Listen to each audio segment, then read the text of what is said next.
El eco de las botas de montaña resonaba contra las paredes húmedas, mientras Claudia Estrada dirigía su linterna hacia el interior de la cueva. Era marzo de 2006, y el grupo de senderistas había decidido explorar las cuevas de la Sierra de Guadalupe durante su excursión de fin de semana. El aire fresco de la montaña contrastaba con la atmósfera densa y mineral del interior de la caverna. ¿Qué tan profunda crees que sea?, preguntó Marco, uno de sus compañeros de excursión, mientras ajustaba su mochila y encendía su propia lámpara. La luz amarillenta se perdía entre las formaciones rocosas que se alzaban como guardianes silenciosos en la penumbra. Claudia, una arquitecta de 32 años que había crecido en la Ciudad de México, llevaba años organizando estas escapadas a las montañas. Para ella, cada cueva era un misterio geológico esperando ser descubierto. Había algo primitivo y fascinante en adentrarse en las entrañas de la tierra, lejos del ruido urbano y las obligaciones cotidianas. No lo sé, pero mira estas formaciones, respondió, dirigiendo el haz de luz hacia unas estalactitas que colgaban como dientes de piedra.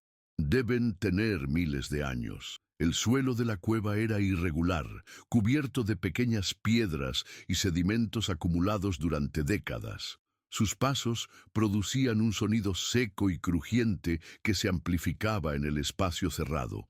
La temperatura había descendido considerablemente desde que abandonaron la luz del sol, y Claudia podía ver su propio aliento formando pequeñas nubes de vapor. Mientras avanzaban, el pasaje se estrechaba gradualmente. Las paredes parecían cerrarse sobre ellos, creando un túnel natural que se perdía en la oscuridad. Claudia sintió esa familiar mezcla de emoción y respeto que siempre experimentaba al explorar lugares vírgenes.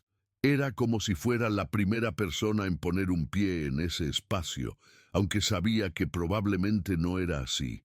«Claudia, ven acá». La voz de Marco sonó más seria de lo habitual. «Tienes que ver esto». Ella se acercó rápidamente, dirigiendo su linterna hacia donde Marco había dirigido la suya. En una pequeña depresión natural de la roca, parcialmente oculto por sedimentos y pequeñas piedras, yacía un objeto que claramente no pertenecía a la cueva. Era un hacha. El mango de madera, aunque deteriorado por la humedad y el tiempo, aún conservaba su forma original.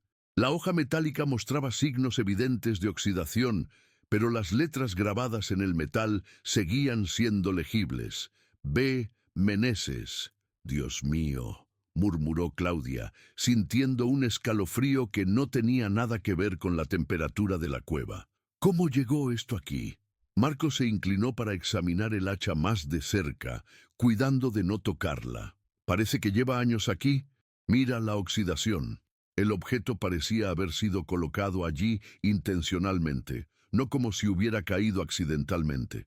Estaba ubicado en una pequeña depresión natural que lo protegía de la lluvia que ocasionalmente se filtraba por las grietas de la cueva. Alrededor del hacha, Claudia notó otros objetos más pequeños, una cantimplora de metal abollada, un pedazo de tela desteñida que podría haber sido parte de una camisa, y algo que parecía ser un trozo de cuerda.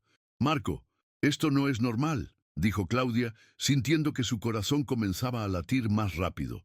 «Alguien dejó esto aquí. Pero, ¿por qué? ¿Y quién es B. Meneses?» La atmósfera de la cueva había cambiado completamente. Lo que comenzó como una exploración recreativa se había transformado en algo completamente diferente. El aire parecía más denso, más cargado de preguntas sin respuesta. Marco tomó varias fotografías con su cámara digital, asegurándose de capturar tanto el hacha como su ubicación exacta en la cueva. «Creo que deberíamos informar esto a las autoridades cuando regresemos al pueblo». Claudia asintió, pero su mente ya estaba trabajando. ¿Quién era B. Meneses? ¿Por qué su hacha estaba abandonada en una cueva remota? ¿Y por qué tenía la sensación de que habían tropezado con algo mucho más importante que una simple herramienta perdida? Mientras salían de la cueva, Claudia no pudo evitar voltear, una vez más, hacia el lugar donde habían encontrado el hacha. La luz de su linterna se perdía en la oscuridad, pero la imagen del objeto oxidado quedó grabada en su memoria. Tenía la extraña sensación de que acababan de abrir una puerta que había estado cerrada durante mucho tiempo.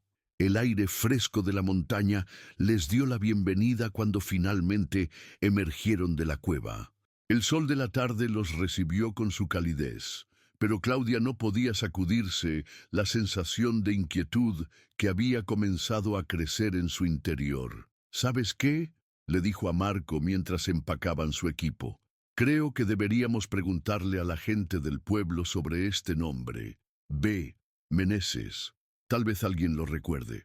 El pueblo más cercano era San Miguel de los Pinos, un pequeño asentamiento rural ubicado en las faldas de la sierra. Durante sus excursiones anteriores, Claudia había tenido la oportunidad de conversar con algunos de los habitantes locales, gente trabajadora que conocía la montaña como la palma de su mano. Mientras descendían por el sendero de regreso, Claudia no podía dejar de pensar en el hacha. Había algo profundamente perturbador en encontrar una herramienta de trabajo abandonada en un lugar tan remoto. Las hachas eran objetos personales para los trabajadores del bosque, extensiones de sus propias manos. Ningún leñador abandonaría voluntariamente su herramienta principal en una cueva. El pueblo de San Miguel de los Pinos aparecía gradualmente a medida que descendían. Las casas de adobe y ladrillo se extendían a lo largo de una calle principal de tierra, flanqueada por pequeños comercios y una iglesia de estilo colonial que dominaba el paisaje. Era el tipo de comunidad donde todos se conocían, donde las historias se transmitían de generación en generación y donde la desaparición de alguien no pasaba desapercibida. Claudia decidió dirigirse directamente a la tienda de abarrotes del señor Evaristo, un hombre mayor que parecía conocer a toda la población local. Cuando mencionó el nombre grabado en el hacha, la expresión del comerciante cambió completamente. «¿Bartolo Meneses?», preguntó el señor Evaristo, con una mezcla de sorpresa y reconocimiento en su voz. «¿Dónde escuchaste ese nombre?». Claudia le explicó sobre el hallazgo en la cueva, mostrándole las fotografías que Marco había tomado. El anciano estudió las imágenes con atención, frunciendo el ceño mientras procesaba la información. «Bartolo Meneses desapareció hace 15 años», dijo finalmente, con un tono que combinaba tristeza y misterio. Era uno de los mejores leñadores de la región. Un día salió a trabajar al bosque y nunca regresó. 15 de octubre de 1991. El gallo del vecino Germán Villaseñor comenzó a cantar cuando las primeras luces del amanecer apenas se asomaban por las montañas de la Sierra de Guadalupe. En la pequeña casa de adobe de la familia Meneses, Bartolo ya estaba despierto, sentado en la orilla de la cama, mientras se calzaba las botas de trabajo que había usado durante los últimos 8 años. Era martes, y como cada día laboral, Bartolo se prepararía para adentrarse en los bosques que conocía mejor que las calles de su propio pueblo. A los 34 años, había desarrollado una relación íntima con la montaña. Conocía cada sendero, cada árbol adecuado para la tala, cada sonido que indicaba peligro o tranquilidad en el bosque. «¿Ya te vas, mi amor?», murmuró Rosaura desde debajo de las mantas, con esa voz suave y somnolienta que Bartolo había aprendido a amar durante sus 12 años de matrimonio. «Sí, Rosita, quiero llegar temprano a la zona nueva. Don Aurelio dice que hay buenos pinos por el arroyo de San Pedro», respondió Bartolo, mientras se abrochaba la camisa de franela azul que Rosaura le había cosido el año anterior. Rosaura se incorporó lentamente, apartando su larga cabellera negra del rostro. A los 30 años, seguía siendo la mujer más hermosa del pueblo para Bartolo, con esos ojos oscuros que reflejaban tanto la dulzura como la fortaleza necesaria para ser esposa de un leñador.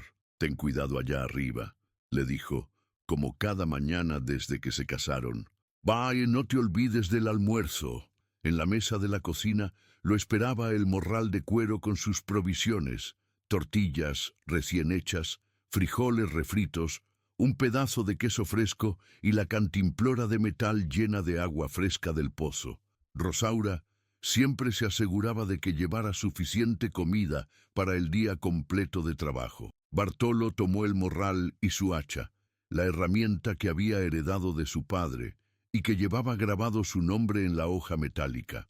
Era un hacha robusta, bien balanceada, con un mango de madera de encino que se había moldeado perfectamente a sus manos después de años de uso diario. «Papá, ¿puedo ir contigo hoy?», preguntó Álvaro, su hijo de 11 años, apareciendo en la cocina con los ojos brillantes de expectación. El niño había comenzado a mostrar interés en el trabajo de su padre, preguntando constantemente sobre los árboles, las técnicas de corte y los secretos del bosque. «No, mijo, hoy no. Es zona muy empinada y peligrosa», respondió Bartolo, revolviéndole el cabello castaño. «Pero el sábado, si termino temprano, te llevo a ver los árboles nuevos que planté el mes pasado». Álvaro asintió con cierta decepción, pero sabía que su padre siempre cumplía sus promesas. Bartolo era un hombre de palabra, respetado en el pueblo tanto por su habilidad en el trabajo como por su honestidad y responsabilidad familiar. Salió de la casa cuando el cielo comenzaba a aclararse con los tonos rosados del amanecer. El aire de octubre era fresco y limpio, cargado con el aroma de los pinos y la humedad de la tierra después de las lluvias recientes. San Miguel de los Pinos despertaba lentamente. El humo comenzaba a salir de algunas chimeneas, se escuchaban los primeros movimientos de animales en los corrales, y los gallos continuaban su concierto matutino. Bartolo caminó por la calle de tierra hacia las afueras del pueblo, saludando con un gesto de la mano a Germán Villaseñor, quien ya estaba alimentando a sus cabras en el corral trasero de su casa. «Que tengas buen día, compadre», le gritó Germán, levantando la mano en respuesta. «Gracias, nos vemos en la tarde», respondió Bartolo, ajustándose el morral en el hombro. El sendero hacia el bosque comenzaba inmediatamente después de las últimas casas del pueblo. Era un camino bien conocido para Bartolo, marcado por años de uso por parte de los leñadores locales. Durante los primeros kilómetros, el terreno era relativamente plano, serpenteando entre arbustos y pequeños árboles, pero gradualmente comenzaba a elevarse hacia las montañas. Bartolo caminaba con el paso firme y ritmado de alguien acostumbrado a recorrer grandes distancias a pie.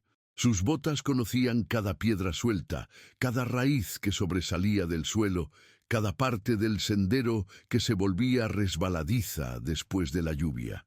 Para él, caminar hacia el bosque cada mañana no era simplemente trasladarse al trabajo, era un ritual que lo conectaba con la tierra y con la tradición familiar de trabajar la madera. Su padre, Reinaldo Meneses, había sido leñador antes que él y su abuelo también.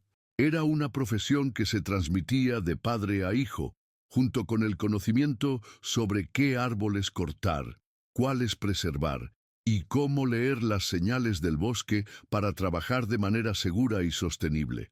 Después de caminar durante 1 hora y media, Bartolo llegó a la zona de trabajo que había elegido para esa semana.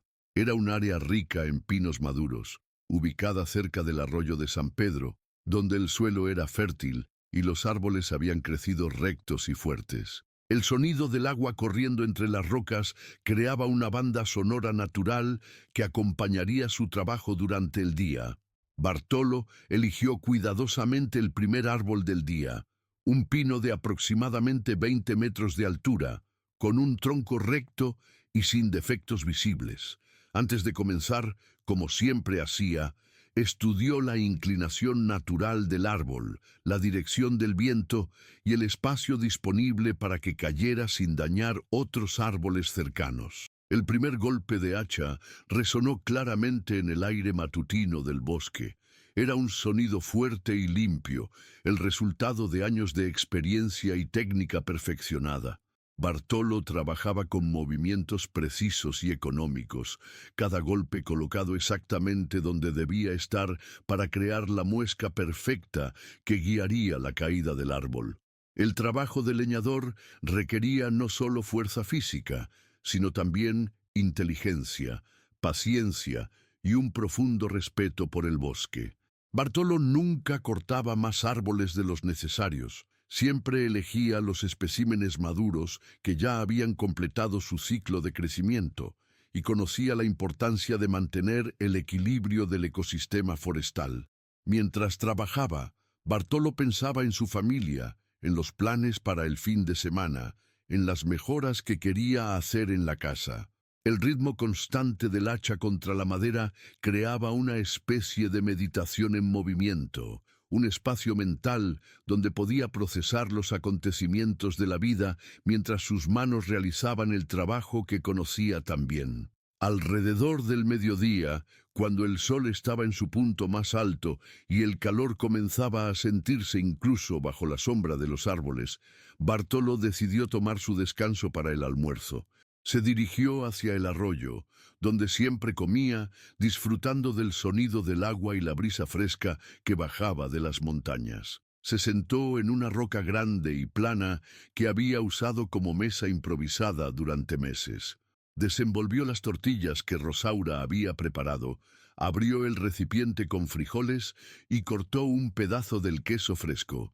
La comida sabía especialmente bien después de una mañana de trabajo físico intenso. Mientras comía, Bartolo observó el bosque a su alrededor. Era octubre, y algunos árboles comenzaban a mostrar los colores del otoño. Las hojas de los robles se tornaban doradas, contrastando con el verde permanente de los pinos. Era una época hermosa del año en la montaña, cuando el aire era más limpio y la luz del sol parecía más brillante. Después del almuerzo, Bartolo regresó al trabajo. Tenía la meta de terminar con 2 árboles ese día, suficiente madera para cumplir con su cuota semanal y asegurar el ingreso familiar. Era un hombre responsable y trabajador, que nunca dejaba tareas incompletas. El segundo árbol resultó más desafiante que el primero. Estaba ubicado en una pendiente irregular, y Bartolo tuvo que calcular cuidadosamente el ángulo de corte para evitar que rodara hacia el arroyo. Trabajó con paciencia extra, verificando constantemente la dirección de la caída potencial. Cuando finalmente el árbol comenzó a crujir y a inclinarse, Bartolo se apartó rápidamente hacia un lugar seguro, observando cómo el pino caía exactamente donde había calculado que debía caer. Era una satisfacción profesional que nunca perdía su encanto, la confirmación de que sus habilidades y experiencia seguían siendo precisas. Con los 2 árboles derribados, Bartolo comenzó el proceso de limpieza y preparación de la madera. Retiró las ramas menores, midió y marcó los troncos para el corte en secciones transportables, y organizó la madera de manera que pudiera regresar con ayuda durante los próximos días para transportarla al pueblo. El sol comenzaba a descender cuando Bartolo terminó su trabajo del día. Guardó sus herramientas, limpió su hacha con cuidado especial y se preparó para el regreso a casa. Era un ritual diario. Nunca dejaba el bosque sin asegurarse de que sus herramientas estuvieran limpias y en buen estado para el día siguiente. Mientras comenzaba a caminar de regreso por el sendero familiar, Bartolo sintió la satisfacción del deber cumplido. Había sido un día productivo, el clima había cooperado, y no había tenido ningún problema o accidente. Llegaría a casa a tiempo para cenar con Rosaura y Álvaro, contaría sobre su día y se prepararía para repetir la rutina al día siguiente. El sendero de regreso siempre parecía más corto que el de ida.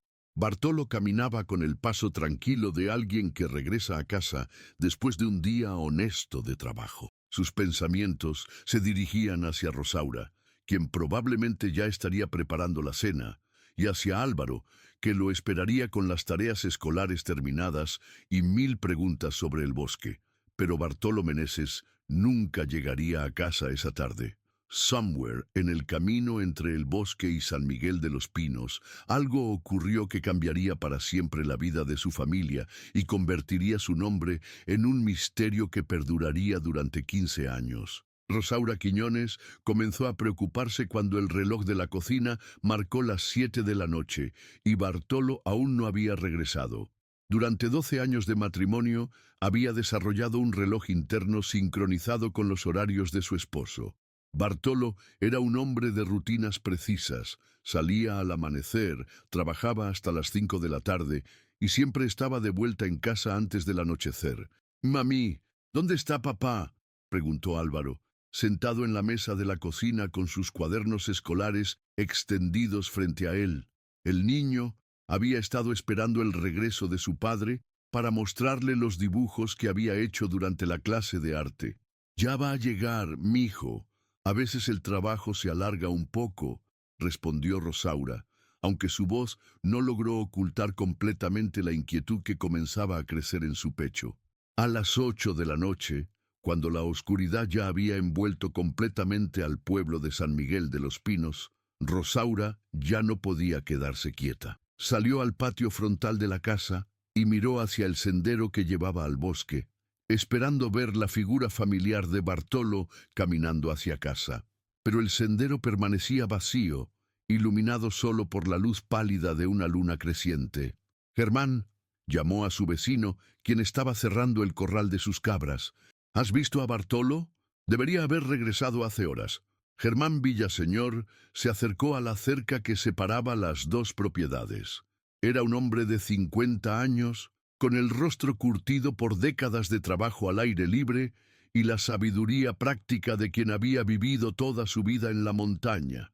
«No, comadre, lo vi salir esta mañana como siempre, pero no lo he visto regresar», respondió, frunciendo el ceño con preocupación. «¿Mencionó si iba a trabajar en algún lugar diferente hoy? Dijo algo sobre el arroyo de San Pedro, una zona nueva que don Aurelio le había recomendado», explicó Rosaura, retorciéndose las manos con nerviosismo. «Pero nunca se queda tanto tiempo. Siempre regresa antes del anochecer». Germán conocía bien la rutina de Bartolo.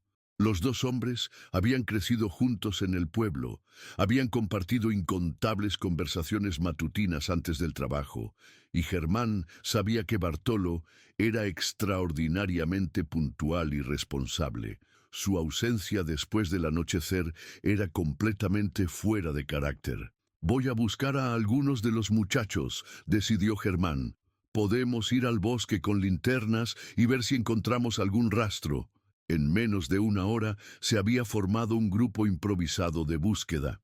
Además de Germán, se unieron Aurelio Salinas, el supervisor de los leñadores, Roberto Vega, un trabajador del bosque con más de 20 años de experiencia, y 3 jóvenes del pueblo que conocían bien los senderos de la montaña. Rosaura insistió en acompañarlos, a pesar de las protestas de los hombres sobre la peligrosidad de caminar por el bosque durante la noche. «Es mi esposo», dijo con una determinación que no admitía argumentos. «No me voy a quedar en casa esperando». Álvaro se quedó al cuidado de doña Carmen, la vecina de al lado, una mujer mayor que había criado 8 hijos y conocía el valor de mantenerse fuerte durante las crisis familiares. El grupo de búsqueda se adentró en el bosque equipado con linternas, cuerdas y la esperanza de encontrar a Bartolo con alguna lesión menor que le hubiera impedido regresar a casa. La explicación más optimista era que se hubiera lastimado el tobillo o que alguna herramienta se hubiera roto, obligándolo a buscar refugio hasta el amanecer. «¡Bartolo! ¡Bartolo!». Los gritos resonaban entre los árboles, amplificados por el silencio nocturno del bosque. Cada pocos minutos, el grupo se detenía para escuchar, esperando oír una respuesta, un grito de auxilio, cualquier señal de que Bartolo estuviera cerca. Siguieron el sendero principal hasta llegar a la zona del arroyo de San Pedro, donde encontraron evidencia clara del trabajo que Bartolo había realizado durante el día. 2 pinos recién cortados yacían exactamente donde él los había dejado, organizados y preparados para el transporte.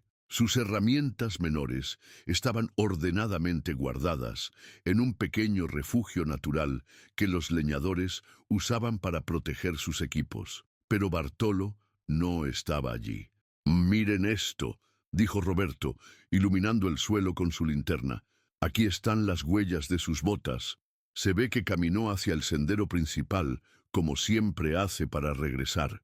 El grupo siguió las huellas tanto como fue posible en la oscuridad, pero después de unos cientos de metros, las marcas se perdían en el terreno rocoso y las hojas secas acumuladas por el viento otoñal. Buscaron hasta las 3 de la madrugada, peinando los senderos conocidos, revisando las áreas donde Bartolo podría haber caído o buscado refugio. Gritaron su nombre hasta quedar roncos, iluminaron cada arbusto, cada depresión del terreno, cada lugar donde un hombre herido podría haberse refugiado. No encontraron nada. Regresaron al pueblo con las primeras luces del amanecer, cansados, frustrados y profundamente preocupados. Rosaura había mantenido la compostura durante toda la búsqueda nocturna, pero cuando vio su casa vacía y la cama sin deshacer, finalmente se permitió llorar. «Vamos a organizarnos mejor», anunció don Aurelio Salinas cuando el grupo se reunió en la casa de los Meneses esa mañana. «Necesitamos más gente, mejor organización y buscar durante el día cuando podamos ver todo claramente».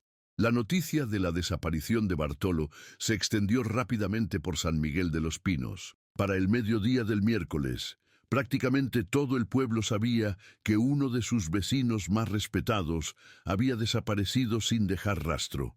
Las mujeres comenzaron a llevar comida a la casa de Rosaura. Los hombres se organizaron en grupos de búsqueda más amplios, y los niños fueron instruidos para mantenerse cerca de casa mientras no se supiera qué había ocurrido. Don Evaristo, el dueño de la tienda de abarrotes, cerró su negocio durante 3 días para unirse a las búsquedas. El padre Miguel, el párroco local, organizó cadenas de oración y misas especiales pidiendo por el regreso seguro de Bartolo. Incluso personas de pueblos vecinos se unieron al esfuerzo cuando se corrió la voz sobre la desaparición. Durante una semana completa, grupos de búsqueda peinaron sistemáticamente cada metro cuadrado de los bosques circundantes. Exploraron barrancos, revisaron cuevas conocidas, siguieron todos los senderos secundarios y las rutas que los cazadores y recolectores usaban ocasionalmente. Buscaron evidencia de accidentes, ataques de animales o cualquier explicación lógica para la desaparición. Encontraron absolutamente nada. La policía estatal finalmente llegó al pueblo el viernes de esa primera semana, después de que don Aurelio había manejado hasta la ciudad más cercana para reportar formalmente la desaparición. Los 2 oficiales que llegaron eran jóvenes, claramente poco familiarizados con el terreno montañoso, y parecían más interesados en llenar formularios que en realizar una búsqueda exhaustiva. ¿Tenía el señor Meneses algún problema personal? ¿Deudas? ¿Conflictos familiares?, preguntó el oficial más joven, sentado en la sala de la casa familiar mientras tomaba notas en un cuaderno deteriorado. Rosaura se sintió ofendida por las implicaciones de las preguntas. Bartolo era un hombre de familia responsable.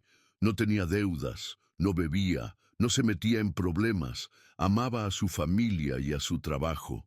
Nunca se habría ido voluntariamente. Los oficiales pasaron apenas 2 días en el pueblo, realizaron una búsqueda superficial por los senderos principales y partieron con la promesa de mantener el caso abierto y contactar a la familia si surgía nueva información. Esa fue la última vez que las autoridades oficiales mostraron interés genuino en la desaparición de Bartolo Meneses.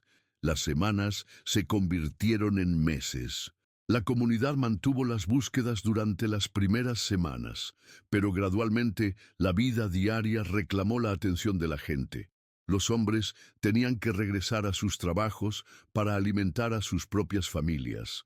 Las mujeres tenían sus propias responsabilidades domésticas, los niños tenían que ir a la escuela, pero la familia Meneses no podía simplemente regresar a la normalidad. Rosaura se vio obligada a buscar trabajo para mantener a su hijo. Consiguió empleo como costurera en un taller del pueblo vecino, trabajando largas horas por un salario mínimo, siempre con la esperanza de que Bartolo apareciera un día en la puerta de casa con una explicación lógica para su ausencia. Álvaro, apenas de 11 años, tuvo que madurar abruptamente. Asumió responsabilidades domésticas, cuidó de su madre durante las noches cuando ella lloraba en silencio, y desarrolló una preocupación constante que se reflejaba en sus ojos de niño convertido prematuramente en hombre. Los primeros meses fueron los más difíciles. Cada ruido nocturno hacía que Rosaura despertara esperando que fuera Bartolo regresando a casa. Cada figura masculina que veía de lejos en el pueblo le aceleraba el corazón, pensando por un momento que era su esposo. Cada vez que sonaba la puerta, corría esperando encontrarlo del otro lado. Pero los meses se convirtieron en años y la esperanza comenzó a transformarse en resignación. Los rumores inevitablemente comenzaron a circular por el pueblo. Algunos susurraban que Bartolo había tenido un accidente y había caído en algún barranco inaccesible donde su cuerpo nunca sería encontrado. Otros especulaban que había sido atacado por un animal salvaje y que los restos habían sido dispersados por carroñeros. Los más imaginativos sugerían que había sido víctima de contrabandistas o traficantes que usaban las montañas como rutas de paso. Pero todas eran solo especulaciones. Nadie tenía evidencia real de qué había ocurrido con Bartolo Meneses. La vida en San Miguel de los Pinos gradualmente se adaptó a la ausencia de Bartolo. Su nombre se mencionaba ocasionalmente durante las conversaciones familiares, especialmente cuando alguien nuevo llegaba al pueblo y preguntaba sobre las historias locales. Los niños que habían crecido después de 1991 conocían la historia como parte del folclore del pueblo. El leñador que había desaparecido misteriosamente en la montaña. Para 2006, 15 años después de la desaparición, pocos hablaban ya del tema. Rosaura había aprendido a vivir como viuda sin ser viuda oficialmente. Álvaro se había convertido en un joven responsable que trabajaba como mecánico en el pueblo vecino. La casa de los Meneses se había adaptado a la ausencia permanente del hombre que una vez había sido su centro. El nombre de Bartolo Meneses se había convertido en una nota al pie en la historia del pueblo, recordado ocasionalmente, pero ya no discutido activamente. Era como si la montaña se hubiera tragado no solo al hombre, sino también al misterio que rodeaba su desaparición. Hasta que Claudia Estrada encontró un hacha oxidada en una cueva remota, con el nombre B. Meneses, grabado en la hoja metálica. Cuando Claudia Estrada llegó a la comisaría municipal con las fotografías del hacha, el comandante José Luis Morales apenas levantó la vista de sus papeles. Era un hombre de mediana edad, cansado por años de lidiar con casos rurales que rara vez tenían resoluciones satisfactorias. ¿Una hacha en una cueva?, preguntó con desinterés, hojeando las imágenes impresas que Claudia había llevado. Señorita, la gente pierde herramientas en el bosque todo el tiempo. Pero, comandante, el nombre grabado coincide con un hombre que desapareció hace 15 años, insistió Claudia. Los habitantes del pueblo lo recuerdan perfectamente. Bartolo Meneses. Algo en el tono de Claudia, o tal vez la mención específica del nombre, hizo que el comandante finalmente prestara atención completa. Estudió las fotografías más cuidadosamente, frunciendo el ceño mientras procesaba la información. Está bien, suspiró finalmente. Voy a enviar a un par de oficiales para recuperar los objetos. Pero no se haga muchas ilusiones. Después de 15 años, es poco probable que encontremos respuestas. 2 días después, un equipo forense recuperó el hacha, la cantimplora y los otros objetos encontrados en la cueva. El análisis confirmó lo que todos sospechaban. El hacha había pertenecido efectivamente a Bartolo Meneses. Las huellas dactilares en el mango de madera estaban demasiado deterioradas para ser útiles, pero el estilo de grabado del nombre coincidía con técnicas usadas en la región durante los años 80 y 90. La noticia del hallazgo se extendió rápidamente por San Miguel de los Pinos. Después de 15 años de silencio, el nombre de Bartolo Meneses volvía a estar en boca de todos. Rosaura, ahora de 45 años, con canas prematuras que enmarcaban un rostro marcado por años de incertidumbre, recibió la noticia con una mezcla de esperanza renovada y dolor revivido. Durante 15 años había aprendido a vivir con la ausencia, pero el descubrimiento reabrió heridas que había creído cicatrizadas. ¿Qué significa esto?, le preguntó al comandante Morales cuando lo visitó en su oficina. ¿Encontraron algo más? ¿Hay alguna pista sobre qué le pasó? El comandante, que ahora tomaba el caso más en serio debido a la presión de la comunidad y los medios locales, había comenzado a investigar con mayor profundidad. Señora Meneses, estamos revisando todos los archivos del caso original. También estamos entrevistando nuevamente a las personas que estuvieron involucradas en las búsquedas de 1991. Fue durante esas entrevistas que emergió una historia que había permanecido oculta durante 15 años. Germán Villaseñor, ahora de 65 años y notablemente más frágil que en 1991, accedió a hablar con los investigadores en la privacidad de su hogar. Al principio, repitió la misma historia que había contado durante la búsqueda original. Había visto a Bartolo salir esa mañana como siempre y no lo había vuelto a ver. Pero cuando los investigadores mencionaron el hallazgo en la cueva, algo cambió en la expresión de Germán. Sus manos comenzaron a temblar ligeramente y evitó el contacto visual directo. Germán, dijo suavemente el oficial investigador, han pasado 15 años. Si sabes algo, cualquier cosa que pueda ayudar a la familia a encontrar paz, este es el momento de hablar. Germán guardó silencio durante varios minutos largos, mirando por la ventana hacia las montañas que habían guardado el secreto durante tanto tiempo. Finalmente, con una voz apenas audible, comenzó a hablar. Yo lo vi regresar esa tarde. Las palabras cayeron como piedras en el silencio de la habitación. El investigador se inclinó hacia adelante, asegurándose de no interrumpir, mientras Germán continuaba. Eran como las 6:30 de la tarde. Yo estaba reparando la cerca del corral cuando lo vi bajar por el sendero. Caminaba normal, no parecía herido ni nada. Llevaba su morral y su hacha, como siempre. ¿Por qué no dijiste esto durante la búsqueda?, preguntó el investigador, tratando de mantener un tono neutro. Germán cerró los ojos, como si estuviera reviviendo una escena que había tratado de borrar de su memoria durante 15 años. Porque después vi a dónde fue. La investigación oficial había concluido que Bartolo nunca había regresado del bosque, pero Germán había sido testigo de algo completamente diferente. En lugar de ir directo a su casa, Bartolo caminó hacia la propiedad de los Herrera. Continuó Germán con dificultad. Los Herrera tenían esa casa abandonada al final del pueblo, la que usaban como bodega. Los Herrera habían sido una familia problemática que había dejado el pueblo abruptamente en 1992, apenas unos meses después de la desaparición de Bartolo.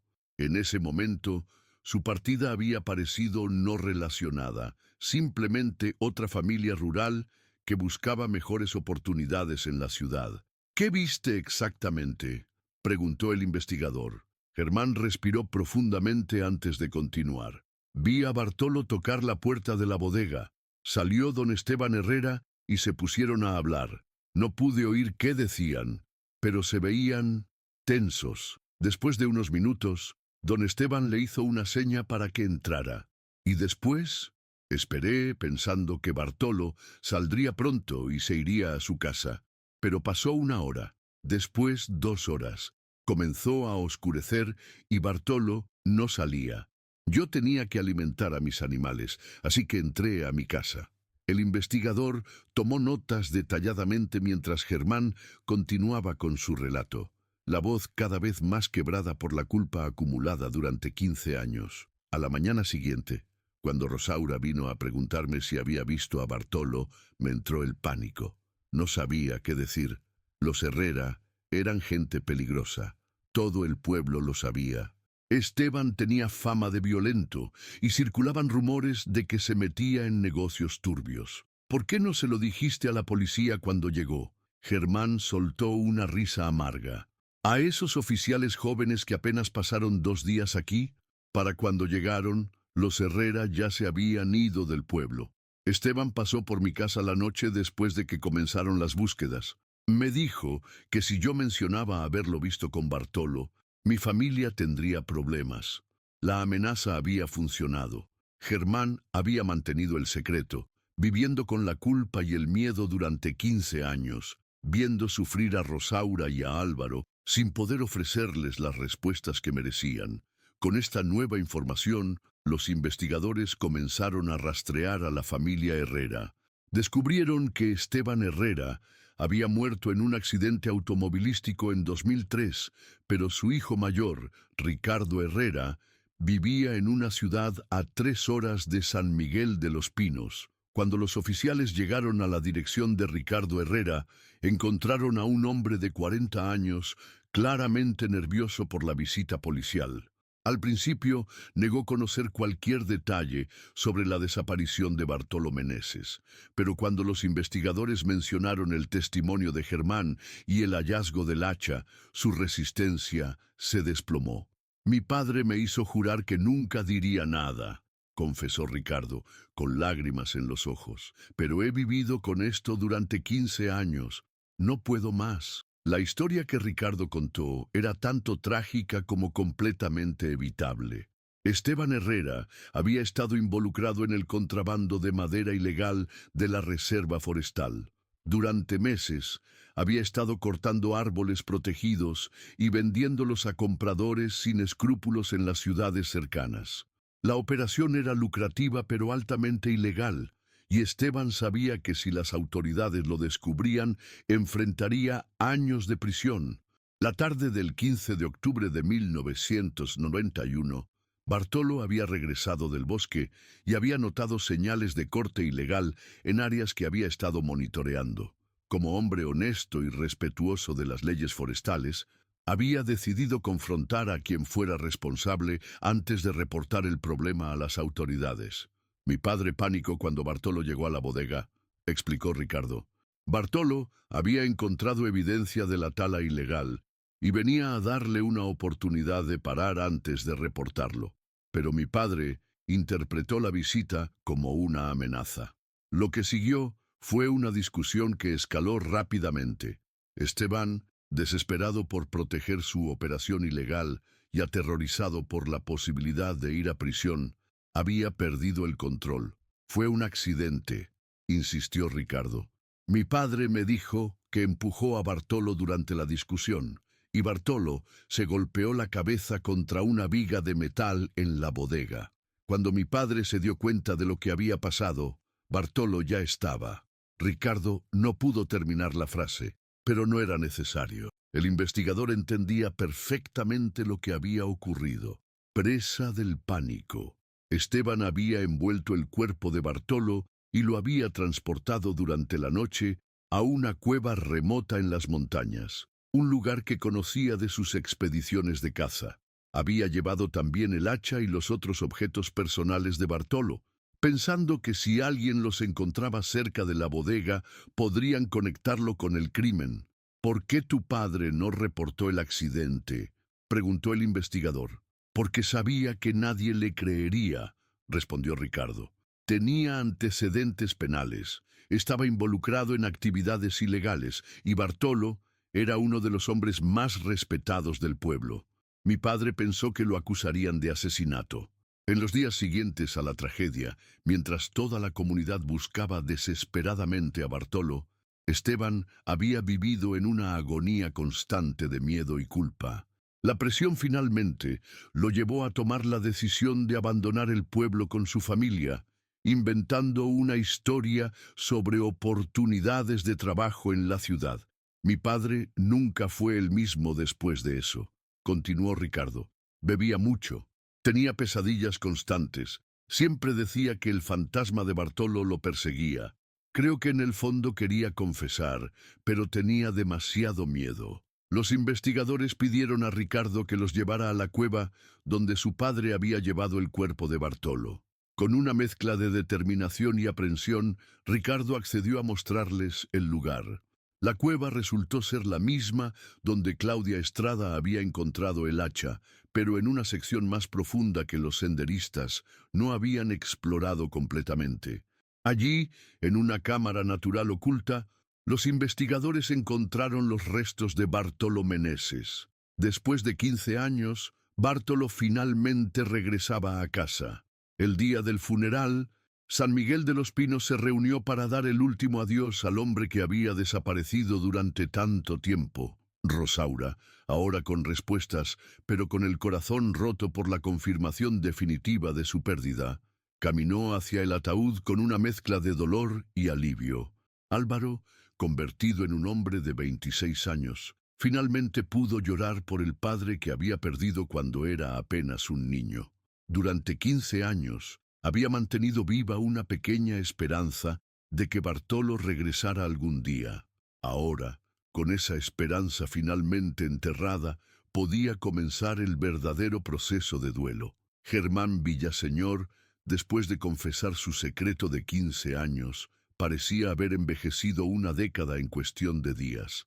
La culpa que había cargado durante tanto tiempo había dejado marcas visibles en su rostro, pero también había una especie de paz en sus ojos. Finalmente, había hecho lo correcto, aunque hubiera tardado 15 años en encontrar el valor. Claudia Estrada asistió al funeral, sintiéndose extrañamente conectada con una historia en la que había jugado un papel crucial sin saberlo. Su simple excursión de fin de semana había desenterrado una verdad que había permanecido oculta durante una década y media.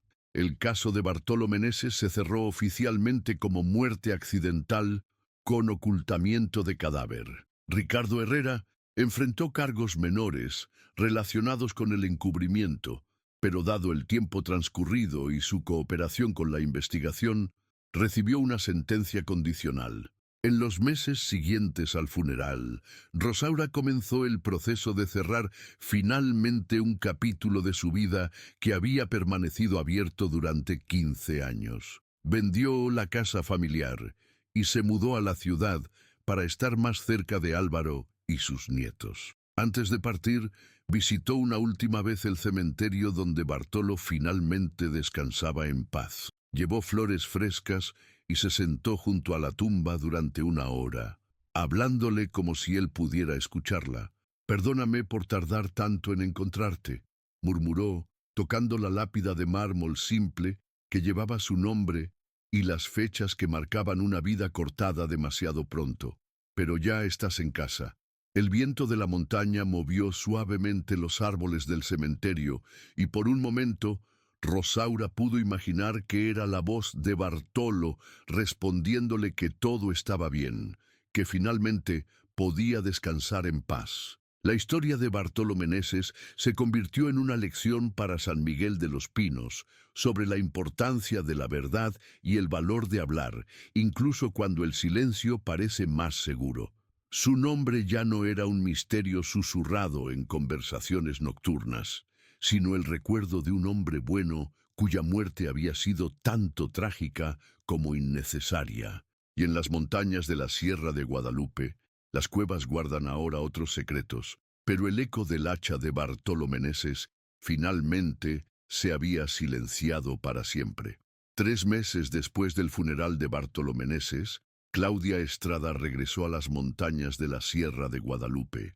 No pudo explicar exactamente por qué se sentía atraída nuevamente a ese lugar, pero había algo inconcluso que la inquietaba desde que la historia había llegado a su fin oficial. Esta vez viajó sola, con una mochila más ligera y un propósito menos definido. Quería volver a la cueva donde todo había comenzado, donde su simple excursión de fin de semana había desenterrado una tragedia de 15 años. Mientras caminaba por el sendero familiar hacia la cueva, Claudia se encontró con don Evaristo, el anciano dueño de la tienda de abarrotes que ahora tenía casi 70 años. El hombre caminaba lentamente, apoyándose en un bastón, pero sus ojos conservaban la misma agudeza que ella recordaba de meses atrás. ¿Regresó por la cueva?, le preguntó el anciano, sin preámbulos. Sí, respondió Claudia, sorprendida por lo directo de la pregunta. Sentía que tenía que volver. Don Evaristo la estudió durante un momento largo, como si estuviera tomando una decisión importante. Finalmente, suspiró profundamente. «Hay algo más que debería saber», dijo, con una voz que cargaba el peso de años de silencio. «Algo que nadie más sabe, ni siquiera la familia de Bartolo». Claudia sintió un escalofrío familiar, el mismo que había experimentado cuando encontró el hacha por primera vez. El día antes de que Bartolo desapareciera, continuó don Evaristo, vino a mi tienda muy temprano, antes de que abriera oficialmente. Estaba nervioso, inquieto. Me dijo que había encontrado algo en el bosque, algo que no debería estar allí. El anciano hizo una pausa, mirando hacia las montañas como si pudiera ver el pasado proyectado en sus laderas. Le pregunté qué había encontrado, pero solo me dijo que eran cosas que no pertenecían a los leñadores. Me pidió que si algo le pasaba, que buscara en su casa, debajo de la tabla suelta del piso de su cuarto, junto a la ventana. Claudia sintió que su corazón se aceleraba. ¿Y lo hizo? ¿Buscó después de su desaparición? Don Evaristo negó con la cabeza, mostrando una expresión de profundo arrepentimiento. Tuve miedo. Los Herreras seguían en el pueblo en esos días, y había rumores de que tenían conexiones peligrosas. Pensé que si Bartolo había encontrado algo relacionado con ellos, podría ponerme en peligro a mí también. Fui un cobarde. El anciano sacó una llave vieja de su bolsillo, oxidada, pero claramente funcional. Esta es la llave de la casa de los Meneses. Rosaura me la dio antes de mudarse, por si necesitaba revisar la propiedad ocasionalmente. Nunca me atreví a buscar lo que Bartolo había escondido, pero creo que usted debería hacerlo. Usted fue quien encontró su hacha, quien ayudó a traerlo de vuelta a casa. Tiene derecho a conocer toda la verdad. Claudia tomó la llave con manos temblorosas. La casa de los Meneses había permanecido vacía durante los meses posteriores al funeral, mientras Rosaura decidía qué hacer con la propiedad. «¿Por qué me dice esto ahora?», preguntó. «Porque he vivido con demasiados secretos durante demasiado tiempo», respondió don Evaristo. Bartolo era un buen hombre. Si había encontrado algo importante, algo por lo que valía la pena arriesgar su vida para denunciar, entonces merece que su sacrificio no sea en vano. Esa tarde, Claudia se dirigió a la casa abandonada de los Meneses. La estructura de adobe se veía extrañamente intacta, como si estuviera esperando el regreso de sus habitantes. La llave giró fácilmente en la cerradura, y la puerta se abrió con un crujido suave. El interior olía a tiempo detenido y memorias silenciosas. Los muebles seguían en su lugar, cubiertos por una fina capa de polvo. Claudia se dirigió directamente al cuarto principal, donde encontró la ventana que don Evaristo había mencionado. Con cuidado, examinó el suelo de madera hasta localizar una tabla que parecía ligeramente levantada. Con la ayuda de una cuchara que encontró en la cocina, logró levantar la tabla y descubrir un pequeño espacio hueco debajo. Allí, envuelto en una bolsa de plástico, encontró un sobre amarillento y una pequeña libreta de notas. Con manos temblorosas, Claudia abrió la libreta. Las páginas contenían las anotaciones meticulosas de Bartolo sobre sus observaciones en el bosque durante las semanas anteriores a su desaparición. Había mapas rudimentarios, fechas y descripciones detalladas de actividades sospechosas. 15 de septiembre. Árboles cortados en zona protegida. Sector norte del arroyo San Pedro. Marcas frescas. Trabajo profesional. 22 de septiembre. Vehículos pesados en sendero prohibido. Huellas de camión grande, posiblemente para transportar madera. 8 de octubre. Campamento temporal abandonado cerca de la Cueva Grande. Restos de comida, herramientas, señales de que estuvieron allí varios días, pero la entrada más reveladora estaba fechada el 14 de octubre, un día antes de su desaparición. Encontré la cueva que están usando como depósito. No solo es madera lo que están contrabaneando, hay cajas marcadas que parecen ser de otro tipo de mercancía. Mañana voy a confrontar a quien sea responsable. Si algo me pasa, esta libreta es la prueba de que había más que tala ilegal en estas montañas. El sobre contenía varias fotografías borrosas tomadas con una cámara desechable. Las imágenes mostraban pilas de madera cortada ilegalmente, pero también cajas y contenedores que claramente no contenían productos forestales. Claudia sintió un escalofrío al darse cuenta de que Bartolo había tropezado con algo mucho más grande y peligroso que la simple tala ilegal. Los Herrera no habían estado solo cortando árboles, habían estado usando la operación forestal como tapadera para una red de contrabando más amplia.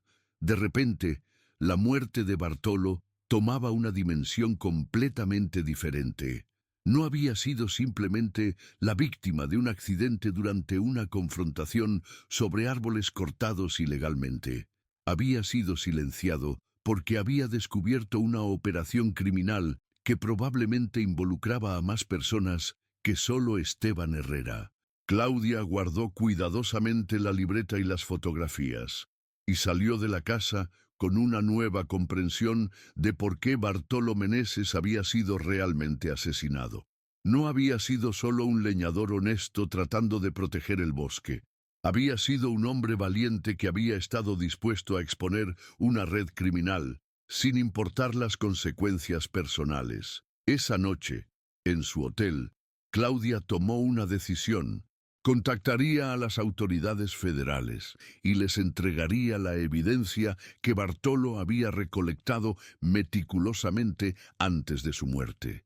Tal vez ya era demasiado tarde para procesar a los responsables de la red de contrabando, pero la verdad completa finalmente saldría a la luz. 3 semanas después, una investigación federal confirmó que los Herrera habían sido parte de una red de contrabando que operaba a lo largo de la frontera, usando las rutas forestales remotas para transportar drogas y armas.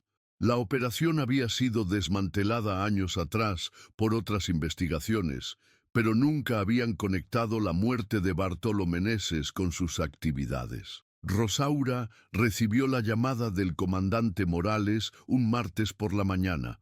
Señora Meneses, tenemos nueva información sobre su esposo. Resulta que Bartolo no solo era un hombre honesto, era un héroe. Su valentía para documentar actividades criminales probablemente salvó muchas vidas, aunque él nunca lo supo. Cuando Rosaura escuchó la historia completa, lloró por segunda vez desde el funeral. Pero estas eran lágrimas diferentes, lágrimas de orgullo por el hombre extraordinario con quien había compartido 12 años de su vida. Álvaro, al enterarse de la verdad completa sobre su padre, decidió que el sacrificio de Bartolo no sería olvidado. Trabajó con el gobierno municipal para establecer una pequeña reserva natural en la zona del bosque donde su padre había trabajado, con una placa que recordaba su valentía y dedicación a la protección del medio ambiente. La placa, instalada en un claro cerca del arroyo de San Pedro, simplemente decía: en memoria de Bartolo Meneses, 1957-1991, leñador, padre, esposo y protector de estos bosques. Su valentía para defender lo correcto no será olvidada. Claudia Estrada visitó la reserva el día de la inauguración de la placa. Mientras contemplaba las montañas que habían guardado los secretos de Bartolo durante tanto tiempo, se dio cuenta de que a veces las historias más importantes son aquellas que casi se pierden para siempre. El viento movía suavemente los pinos, y por un momento Claudia pudo imaginar que era el espíritu de Bartolo Meneses, finalmente en paz, sabiendo que su verdad había sido contada y que su sacrificio había sido reconocido. En las montañas de la Sierra de Guadalupe, las cuevas seguían guardando secretos, pero el eco del hacha de Bartolo Meneses ahora resonaba no como un misterio, sino como un recordatorio de que la verdad, sin importar cuánto tiempo tome en emerger, siempre encuentra la manera de llegar a la luz.